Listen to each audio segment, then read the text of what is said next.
दोस्तों नमस्कार। मेरा नाम अनंत प्रताप सिंह। आज मैं आप लोगों के समक्ष हाजिर हुआ हूँ श्याम नारायण पांडे जी की एक काव्य रचना जौहर लेकर। इस कहानी से आज आप लोग वाकिफ होंगे या हो सकता है कुछ लोग ना वाकिफ हों। यह कहानी है रानी पद्मावती की। रानी पद्मावती की कहानी है और इस कहानी को जिस तरह से काव्य रूप में श्याम नारायण पांडे जी ने प्रस्तुत किया है वो मेरे लिए अद्वितीय है। ये कहानी को श्याम नारायण पांडे जी ने जिस तरह से प्रस्तुत किया है वो बहुत प्रेरणादायी है, पहली तो बात। दूसरी बात, स्वयं मेरे लिए कई बार ऐसा हुआ है जब मैं पथभ्रमित होता हूँ तब इस श्याम नारायण पांडे जी की रचना ने मेरा सहारा दिया है, मेरा हाथ पकड़ा है। बहुत बार होता है जब मेरे अंदर अविश्वास भर जाता है तब इस रचना ने मेरे अंदर वो विश्वास जगाया है। यह रचना जौहर जो रचना है बहुत मायने में बहुत तरह से अलग है और रचनाओं से।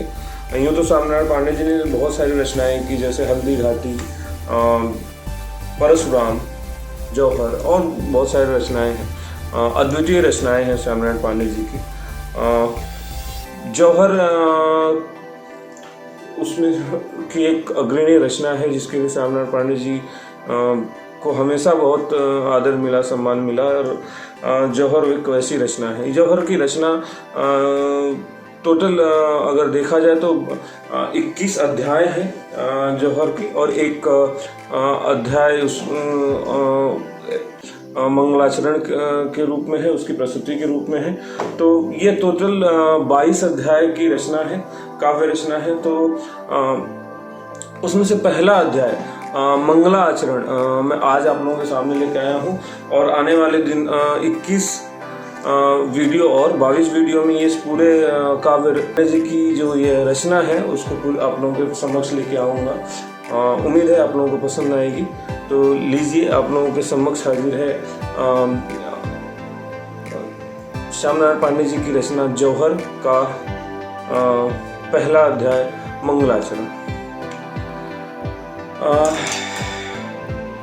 गगन के उस पार क्या, पाताल के इस पार क्या है, क्या क्षितिज के पार, जग जिस पर थमा आधार क्या है। दीप तारों के जलाकर कौन नित करता दिवाली, चांद सूरज धूप किसकी, आरती किसकी निराली।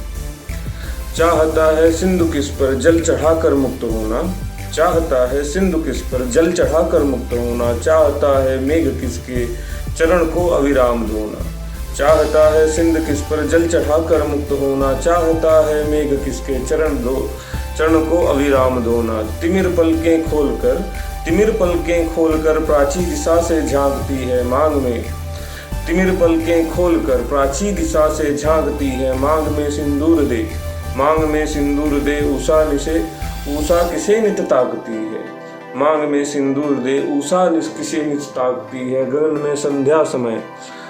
में संध्या में किसके सुयस का गान होता, गगन में संध्या समय किसके सुयस का गान होता। पंछियों के राग में किस मधुर का मधुदान होता, पक्षियों के राग में किस मधुर का मधुदान होता। पवन पंखा झल रहा है, गीत कोयल गा रही है, कौन है। पवन पंखा जल रहा है, गीत कोयल गा रही है, कौन है। किसमें निरंतर जग विभूति समा रही है। तूलिका से कौन रंग देता है, तितलियों के परों को, कौन फूलों के वसन को, कौन रवि शशि के करों को। कौन निर्माता कहाँ है, नाम क्या है, धाम क्या है। आदि का निर्माण क्या है, अंत का परिणाम क्या है। खोजता वन तिमिर का ब्रह्म पर पर्दा लगाकर ढूंढता है अंध मानव ज्योति अपने में छिपाकर। बाबला उन्मत्त जग से पूछता अपना ठिकाना। धूम अगणित बार आया, आज तक जग को न जाना। सोचता जिससे वही है, सोचता जिससे वही है, बोलता जिससे वही है, सोचता जिससे वही है, बोलता जिससे वही है, देखने को बंद आंखें, देखने को बंद आंखें, खोलता जिससे वही है।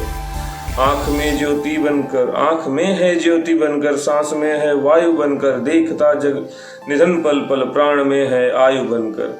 आँख में है ज्योति बनकर, सांस में है वायु बनकर, देखता जग निधन पल पल, प्राण में है आयु बनकर, शब्द में है अर्थ बनकर, शब्द में है अर्थ बनकर, अर्ध में है शब्द बनकर, शब्द में है अर्थ बनकर, अर्थ में है शब्द बनकर, जा रहे युग कल्प उनमें जा रहा है शब्द अब्द बनकर, जा रहे युग कल्प उन पे जा रहा है अब्द बनकर। यदि मिला साकार तो वह, यदि मिला साकार तो वह अवध का अभिराम होगा, यदि मिला साकार तो वह अवध का अभिराम होगा, हृदय उसका धाम होगा, नाम उसका राम होगा। सृष्टि रचकर ज्योति दी है, सृष्टि रचकर ज्योति दी है, शिष्य वही सविता वही है, सृष्टि रचकर ज्योति दी है, शिष्य वही सविता वही है, काव्य रचना कर रहा है कवि वही है, कविता वही है। मित्रों, यह प्रथम अध्याय उम्मीद है आप लोगों को पसंद आएगी। आगे आने वाले प्रस्तुतियों में आप लोग जुड़े रहेंगे। नमस्कार, थैंक यू, धन्यवाद।